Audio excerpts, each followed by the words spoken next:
Muy buenos días, Dios los bendiga a todos. Bueno, pues miren, vamos a continuar con el mensaje de ayer para seguir en esa misma línea y poder entender lo que el Señor nos va a hablar en esta semana. Y estará muy interesante.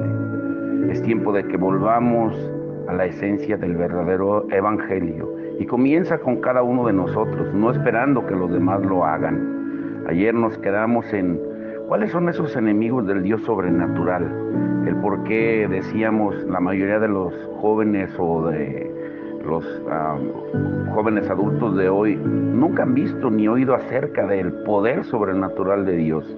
Solamente escuchan de un Jesús histórico y hoy día eso hace que muchos de ellos busquen poder sobrenatural en drogas, en alcohol, en adivinación, en brujería y en ramas semejantes. Y el deseo de poder que tienen es bueno porque Dios así nos hizo, nos creó a su imagen y semejanza. Pero la forma como intentan satisfacer ese deseo es mala y el diablo se aprovecha de esa hambre de conocer lo sobrenatural y el enemigo termina destruyéndolos. Ahora, esto es muy importante entenderlo porque tenemos enemigos, o Dios tiene enemigos. ¿Cuáles son esos enemigos del Dios sobrenatural? Jesucristo dijo en Juan 8:32, conocerán la verdad y la verdad los hará libres. Y en Juan 14:6 Él dijo que Él es el camino, la verdad y la vida. Los enemigos que se oponen hoy a ese Dios sobrenatural, número uno es la ignorancia, la falta de conocimiento de Dios. Isaías 5:13 dice, por tanto mi pueblo fue llevado cautivo porque no tuvo conocimiento. Oseas 4:6 también dice que el pueblo es llevado cautivo por falta de conocimiento y porque tú no te dedicaste a buscar al Señor. Dice, por tanto yo me olvidaré de tus hijos. El diablo odia el conocimiento revelado porque eso nos lleva a la liberación. Cuando el pueblo conoce la verdad es libre, pero cuando no tiene conocimiento es llevado cautivo en el área de su ignorancia. Por eso necesitamos conocer la verdad. Número dos, la mala teología o la mala enseñanza. La teología es el estudio de Dios por medio de la mente o la razón. Cuando estudiamos a Dios con el motivo incorrecto, sin la inspiración, la iluminación, la revelación del Espíritu Santo, la teología, el estudio de Dios, se puede volver carnal. Sin embargo, conviene aclarar que sí hay una teología buena, la cual estudia a Dios con la revelación que trae el Espíritu Santo.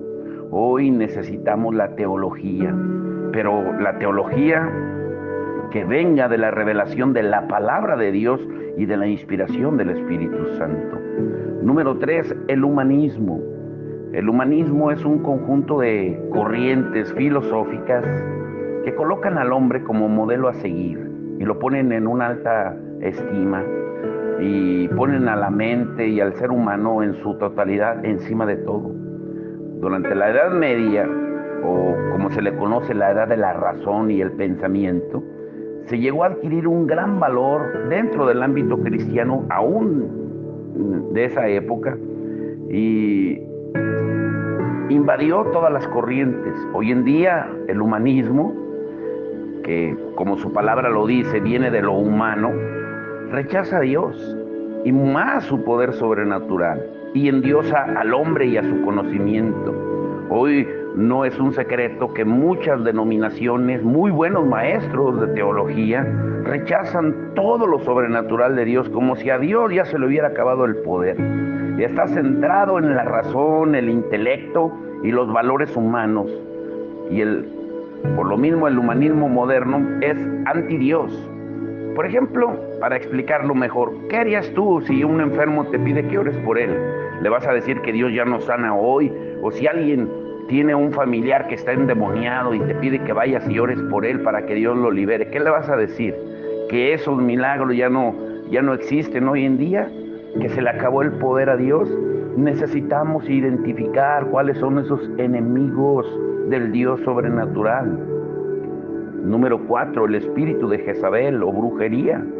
El espíritu de Jezabel viene su nombre debido a la reina Jezabel, que fue una de las personas más malvadas que se mencionan en la Biblia.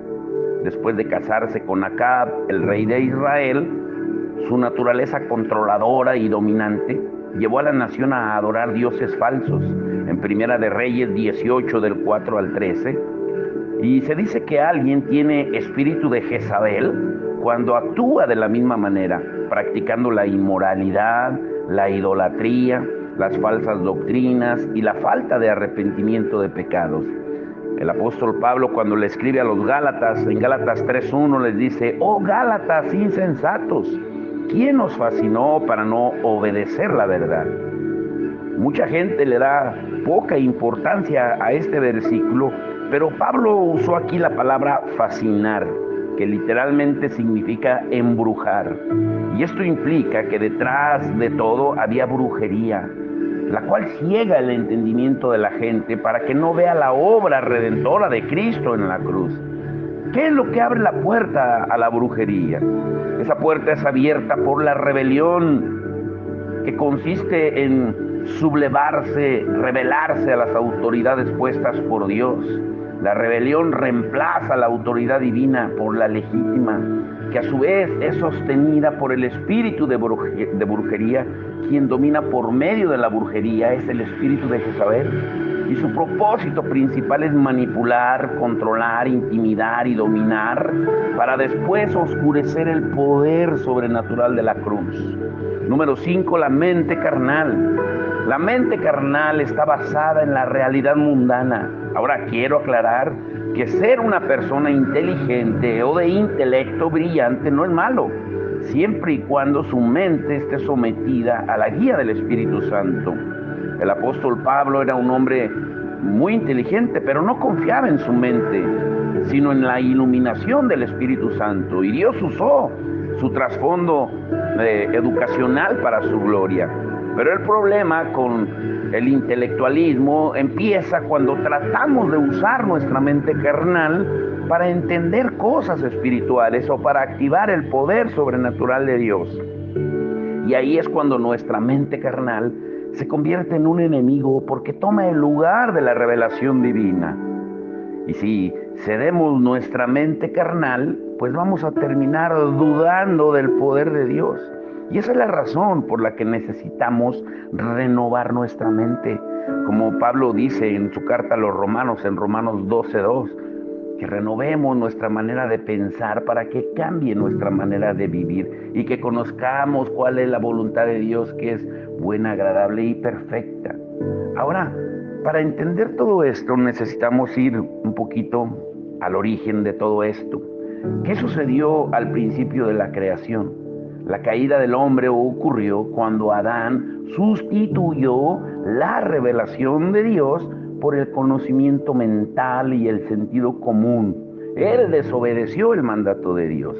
En Génesis 2:17 dice: mas del árbol de la ciencia del bien y del mal no comerás.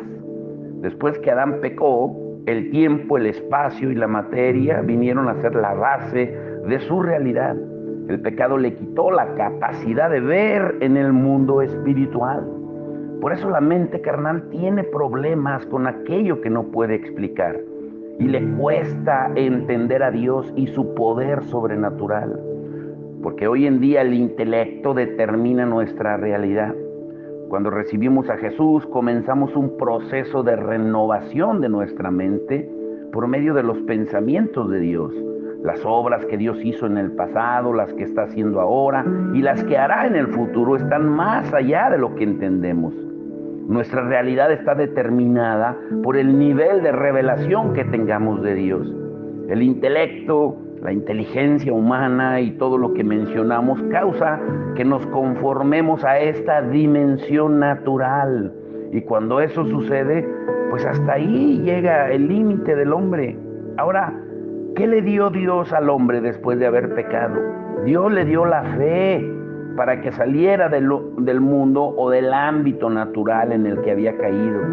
La fe es la antena con la que Adán podía ver el ámbito espiritual y desde ahí actuar en el espacio físico.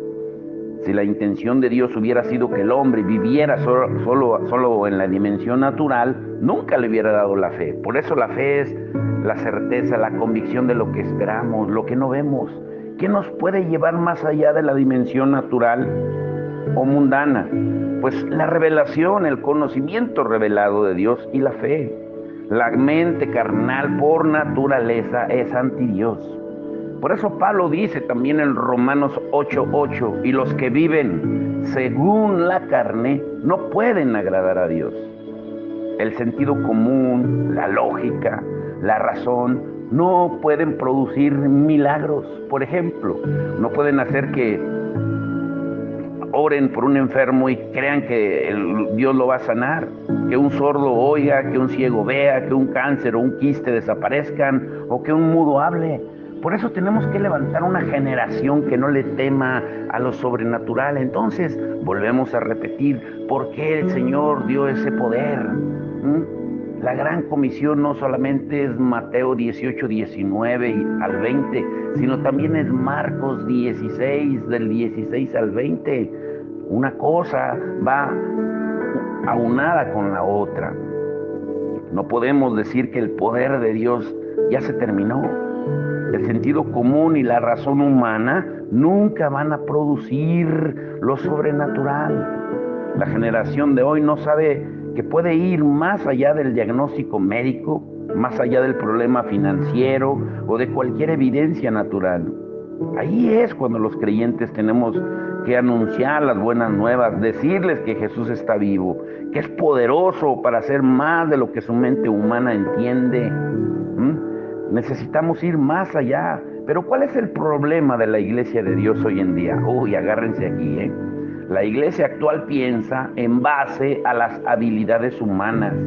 Por lo mismo, si algo no encuadra dentro de lo normal, no lo creen y nada sucede.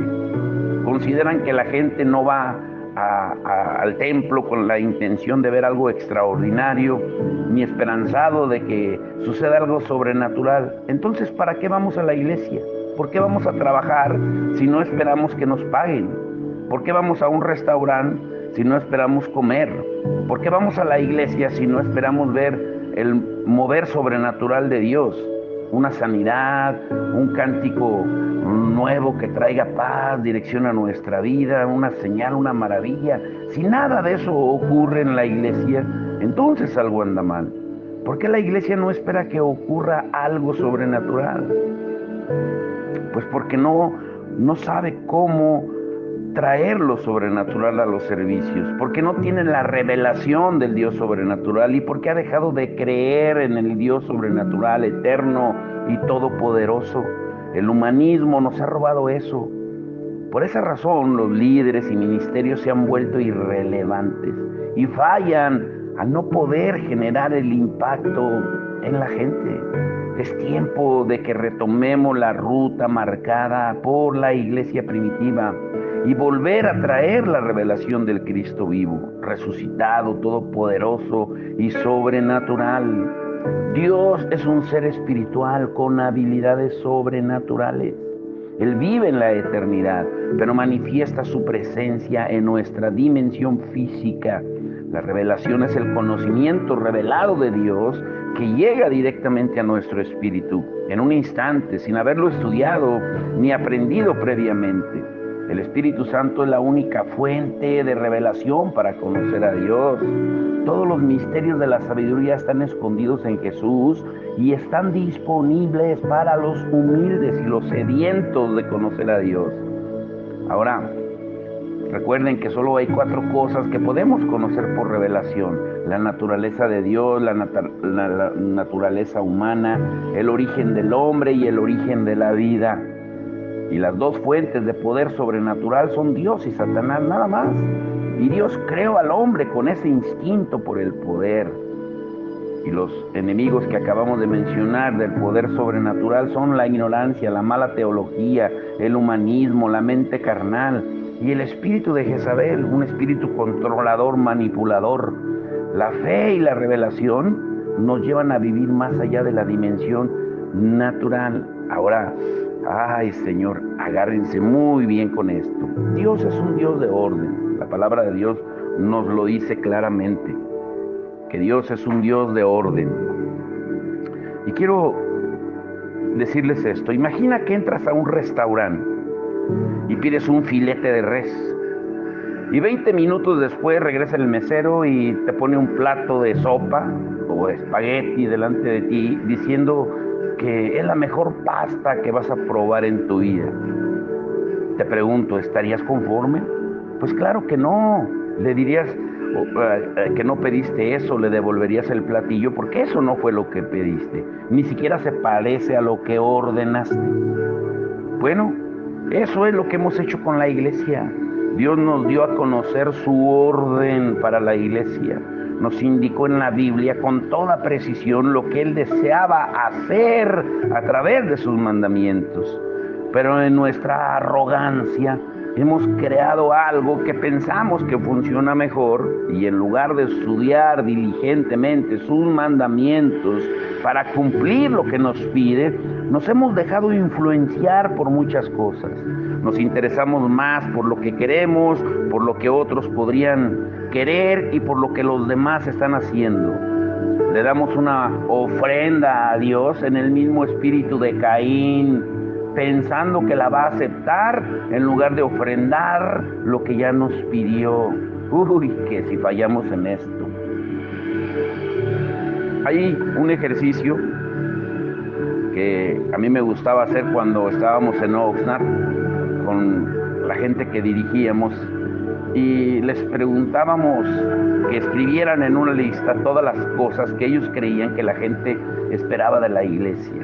Y por lo regular escribían, escuchen esto: tener un excelente servicio, los ministerios bien establecidos para todas las edades, un cierto estilo y volumen y duración de las canciones, un sermón bien predicado, que contáramos con buenas instalaciones, con aire acondicionado y calefacción, un estacionamiento amplio, ambiente limpio, etcétera, etcétera.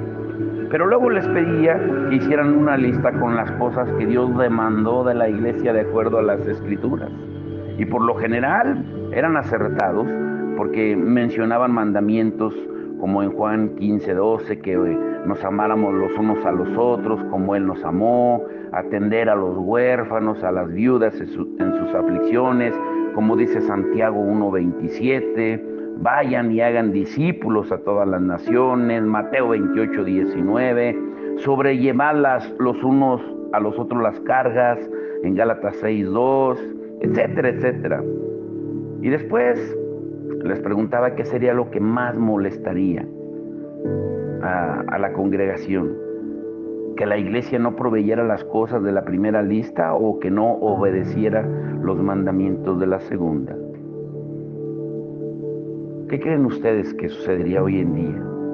En el capítulo 12 del Evangelio de San Lucas, Jesús relató una parábola acerca de un amo que les encargó a cada uno de sus siervos unas tareas específicas. Y cuando el amo regresó, él esperaba ver las tareas terminadas, y cuando él vio la negligencia de sus siervos, fueron castigados severamente. Y la pregunta es para nosotros: ¿cómo podemos ser indiferentes ante una amonestación como esta?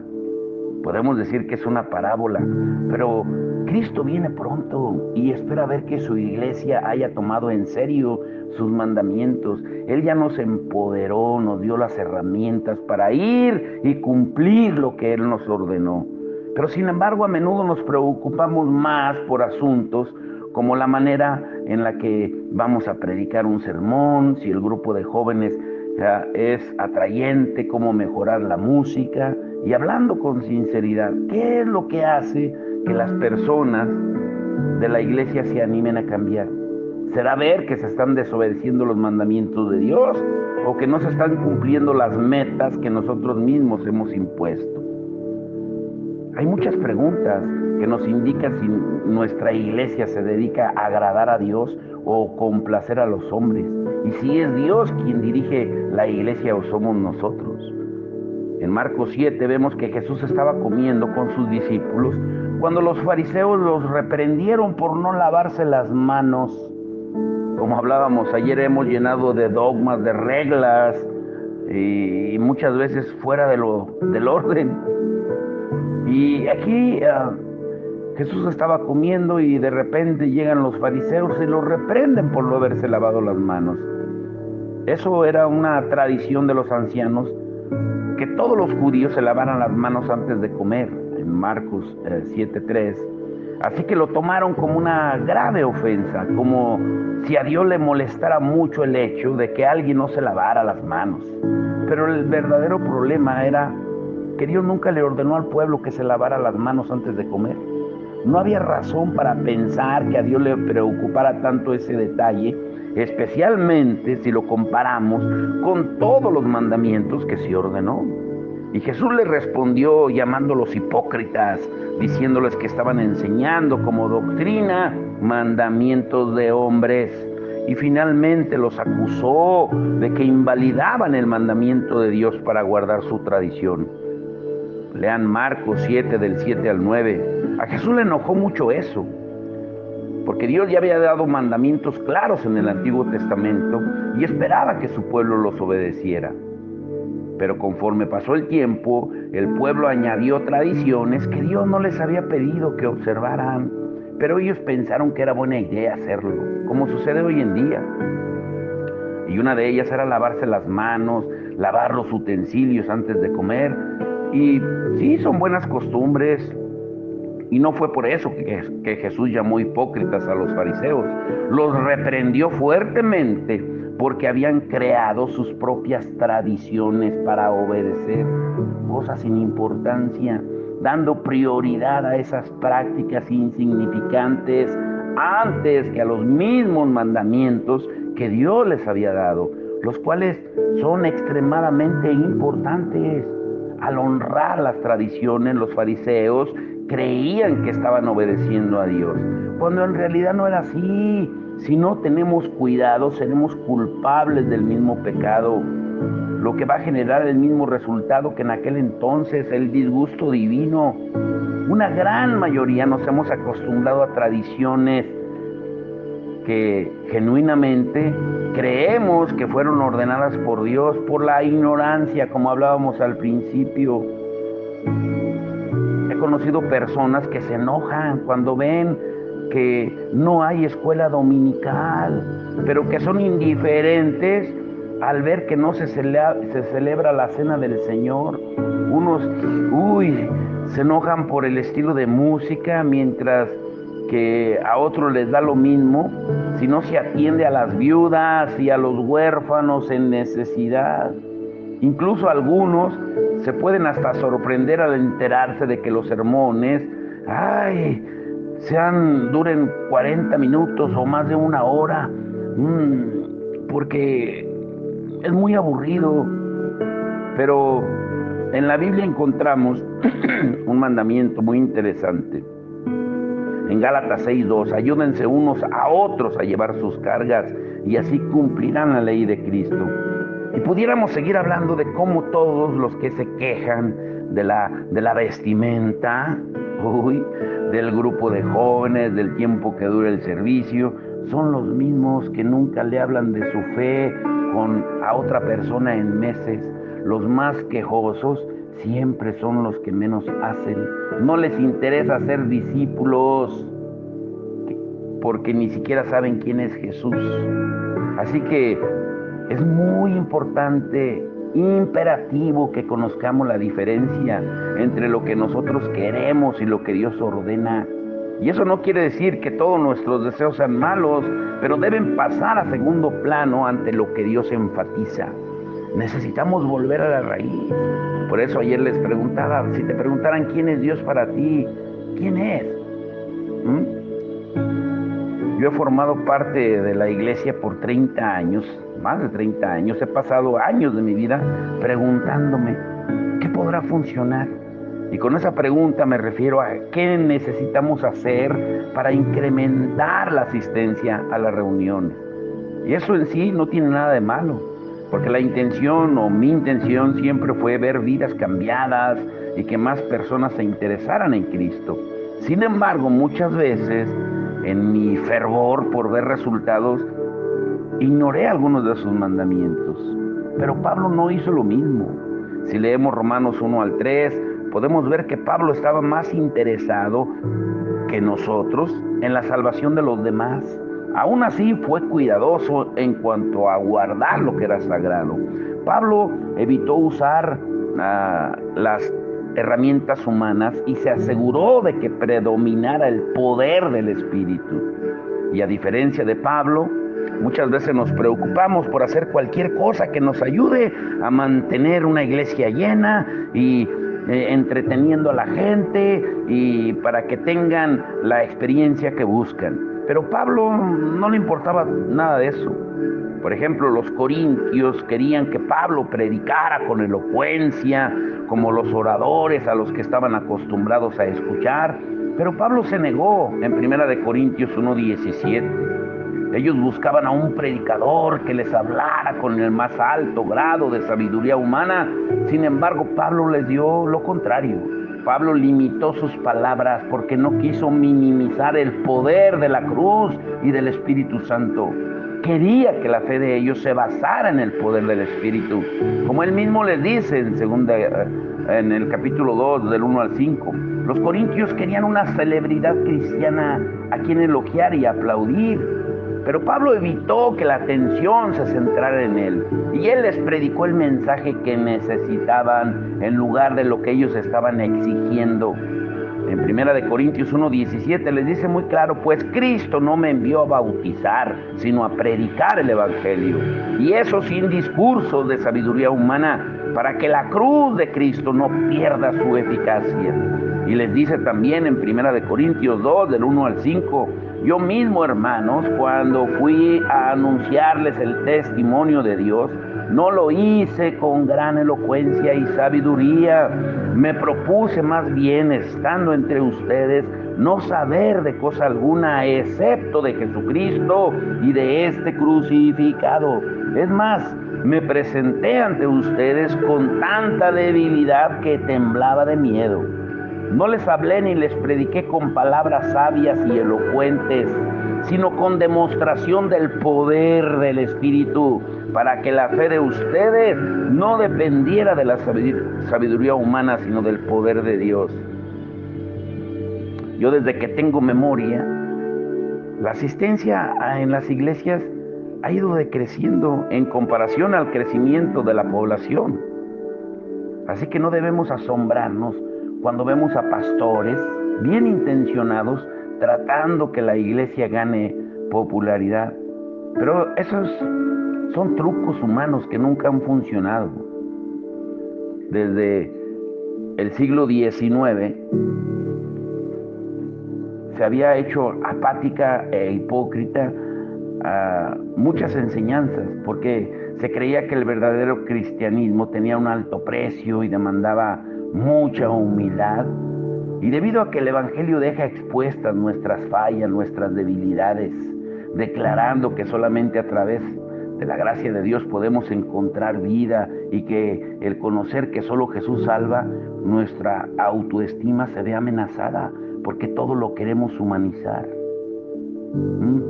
La iglesia quiere hacer esfuerzos humanos constantes para hacer del cristianismo algo agradable, más popular, que no ofenda a la gente. Estoy hablando de la gente que asiste a la iglesia. Pero si le quitamos lo ofensivo al cristianismo y tratamos de hacer todo más divertido y fácil, pues entonces necesitamos cerrar las iglesias y convertirlas en lugares de entretenimiento que permanezcan abiertos todo el día. Ya no serían iglesias, serían centros de entretenimiento. Necesitamos entender lo que realmente Dios quiere. Dios quiere orden.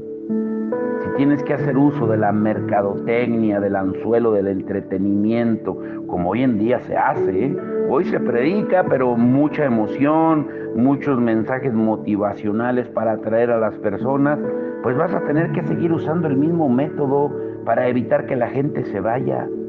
Si vienen atrayéndolos con entretenimiento, vas a tener que retenerlos de la misma manera. Es difícil mantener ese compromiso por varias razones, porque al final terminamos siendo nuestros propios verdugos. No podemos diluir el evangelio del poder de Dios. Si enfocamos nuestra atención en lo que la gente quiere, lo único que vamos a lograr es que la cantidad de quejas aumente. Porque entre más intentemos satisfacer los deseos de los congregantes, más se quejarán. En estos tiempos hay mucha gente que en verdad cree que su descontento es culpa de la iglesia. Y la mayor parte de la culpa recae en ministros, y como yo lo reconozco, por haber manejado erróneamente esos problemas. Por ejemplo, si a las 11 de la noche tu hijo, supongamos, tiene 10 años y te pide un café porque está cansado, pues le tienes que decir que no, que se vaya a dormir, que el sueño es la solución adecuada para que se le quite lo cansado. Pero muy a menudo le damos a la gente lo que quiere en lugar de darle lo que necesita. Hay momentos en que lo más amoroso que podemos hacer es enseñar a las personas que el gozo solo vendrá cuando dejemos de gritar para llamar la atención y que guardemos nuestras voces para cuando estemos ante el trono de Dios. Es tiempo de volver a la esencia. ¿Realmente conoces a Dios? Apocalipsis 5:11 al 14 dice: luego miré y oí la voz de muchos ángeles que estaban alrededor del trono, de los seres vivientes y de los ancianos. El número de ellos era millares de millares y millones de millones. Cantaban con todas sus fuerzas: digno es el Cordero que ha sido sacrificado, de recibir el poder, la riqueza, la sabiduría, la fortaleza y la honra, la gloria y la alabanza. Y oía cuánta criatura hay en el cielo y en la tierra y debajo de la tierra y en el mar, a todos en la creación, que cantaban al que está sentado en el trono y al Cordero, sea la alabanza, la honra, la gloria y el poder por los siglos de los siglos. Los 4 seres vivientes exclamaron amén, y los ancianos se postraron y adoraron. ¿Te imaginas participar en esta escena y sentirte aburrido? Sentir que necesitas algo más, porque quieres que presten más atención a tus necesidades. Eso sería imposible, porque para eso es para lo que fuimos creados, para adorar. No le estamos haciendo ningún favor a la gente pretendiendo que ellos son el centro del universo. ¿Cuántos han venido por una bendición? ¿Has oído esa frase? Lo sagrado le asusta a la gente, lo sobrenatural, híjole, le atemoriza. Si lo sagrado no es suficiente, pues entonces es claro que el Espíritu Santo no ha obrado en sus vidas. Si las ovejas no oyen la voz de Cristo, pues déjalas que se vayan. No las llames con tu propia voz, porque muchas veces agregamos nuestra propia voz pensando que si les ofrecemos el servicio perfecto o les presentamos el Evangelio en la envoltura adecuada para que nadie se ofenda, los convenceremos para que se queden. Si ajustamos la adoración, la música al gusto de la gente y no al motivo de la misma que debe de tener, de que es exaltar a Dios, no es para la gente, es para el Señor. Si lo hacemos de esa manera, pues estamos creando iglesias totalmente centradas en sí mismas y no en Dios. El mundo hoy más que nunca necesita de gente que esté dispuesta, que vaya con todo denuedo y valentía a hablarles de este Cristo. Pero hemos vuelto la iglesia en centros de entretenimiento, formando miembros, pero no discípulos. Y no estoy diciendo esto para condenar ni señalar a nadie. Cuando reflexiono en mi propio pasado y en las veces que yo mismo caí preso de esa mentalidad consumista, yo no creo que mis intenciones fueran malas o que mi amor por Cristo era débil. Y puede que Dios diga lo contrario, pero creo que mi error más grande fue el no haber pensado bien las cosas o no haber conversado lo suficiente con la persona correcta. Nunca tomes decisiones sin consultar a Dios. porque vas a quedar atrapado por el consumismo como todos los demás y a poner demasiada atención a tus deseos personales y a los de los demás. Necesitamos volver al orden, pero con frecuencia tomamos decisiones que están basadas en el nivel de placer que vamos a obtener. Y es así como escogemos nuestra casa, el trabajo, el carro, la ropa, la comida y hasta la iglesia.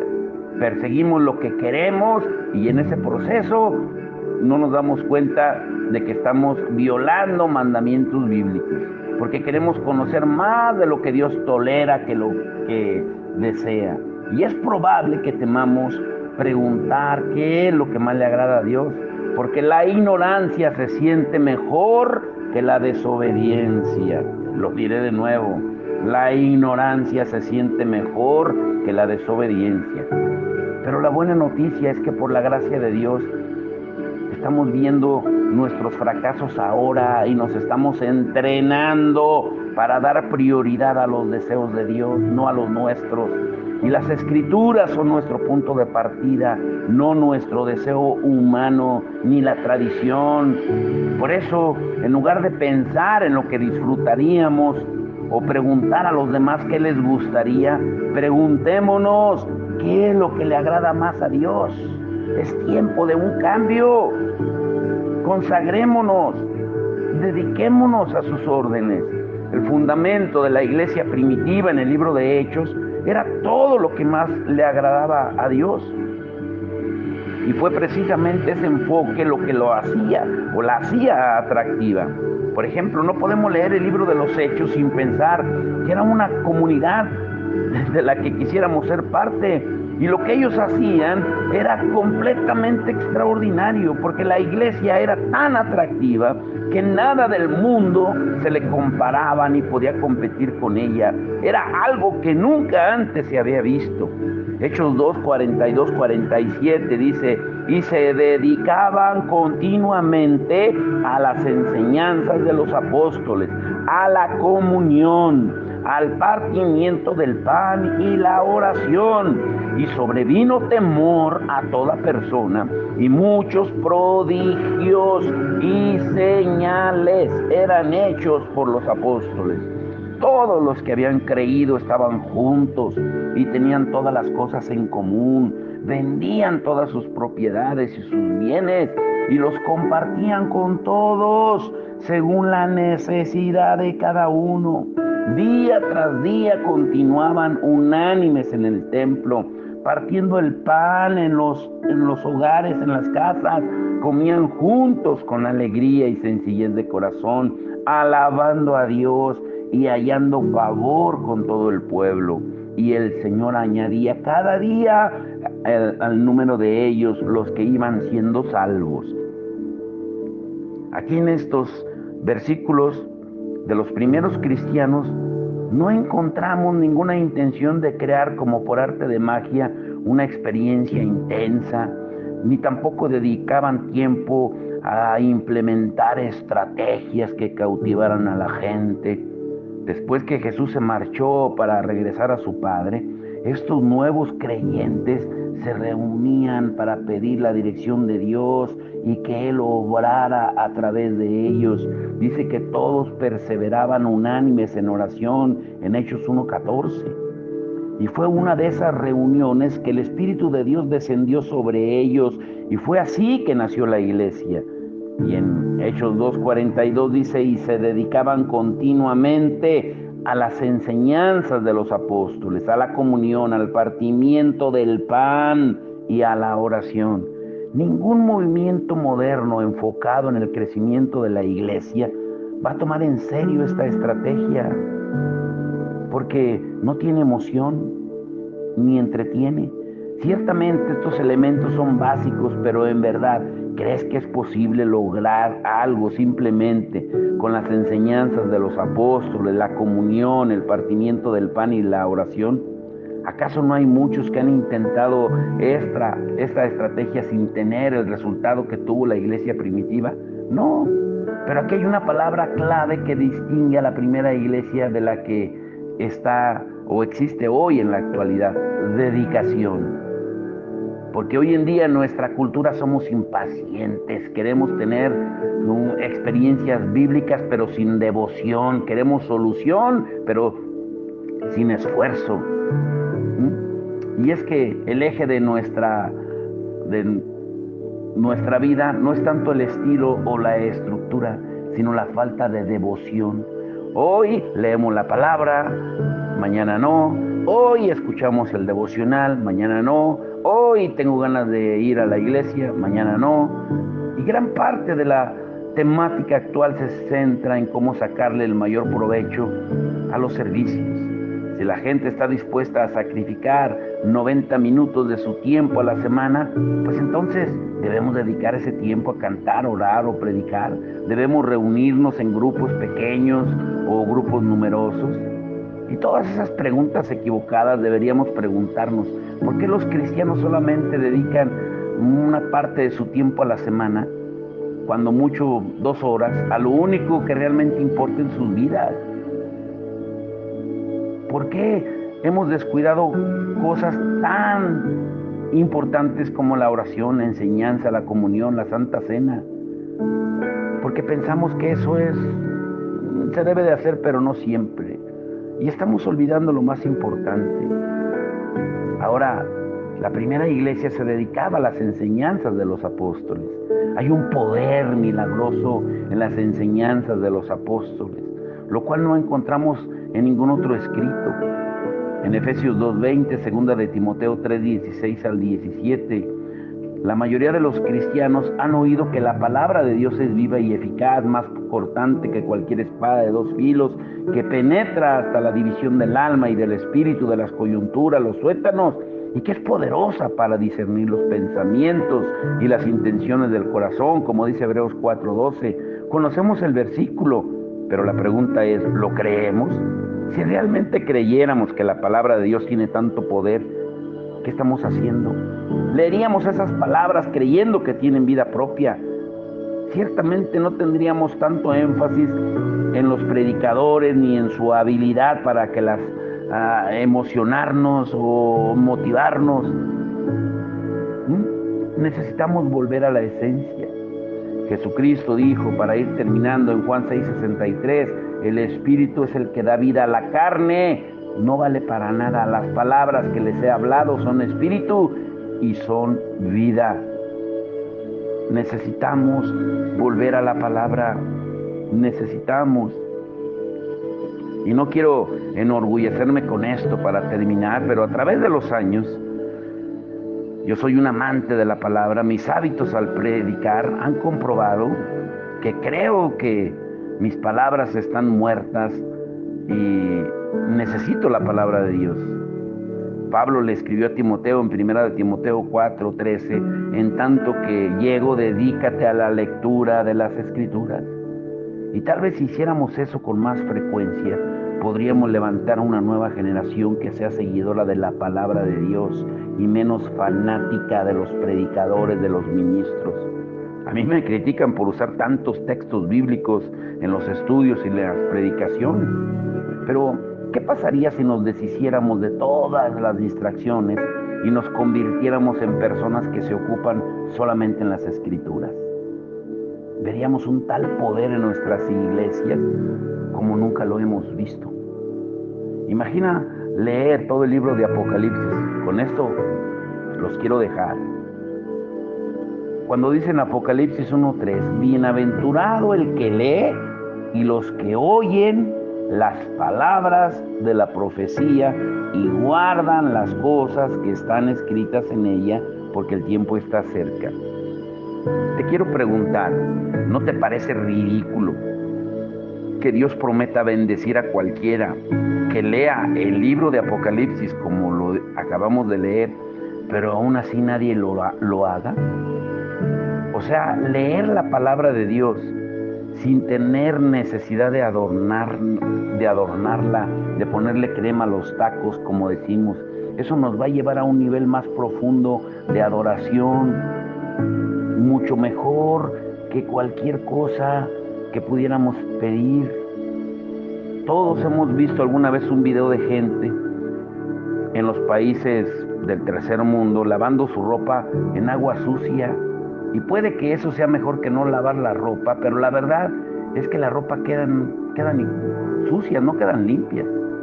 Y así es como pienso que puede llegar a ser muchas veces nuestra predicación o mi predicación. Por eso es mejor no decir nada de mis propias palabras, porque mis palabras siempre serán sucias en comparación a la pureza de la palabra de Dios. Su palabra no necesita ser sustentada por el mundo, porque es lo único que tiene poder para limpiarnos. Si en verdad queremos acercarnos a Dios con manos limpias y corazones puros, tenemos que tener un mayor anhelo por su palabra. Es tiempo de que volvamos a la esencia y que conozcamos verdaderamente a ese Dios sobrenatural y que cumplamos lo que Él nos ordenó. Padre, en el nombre de Jesús, Señor, yo te ruego, Señor, que nos abras el entendimiento el día de hoy.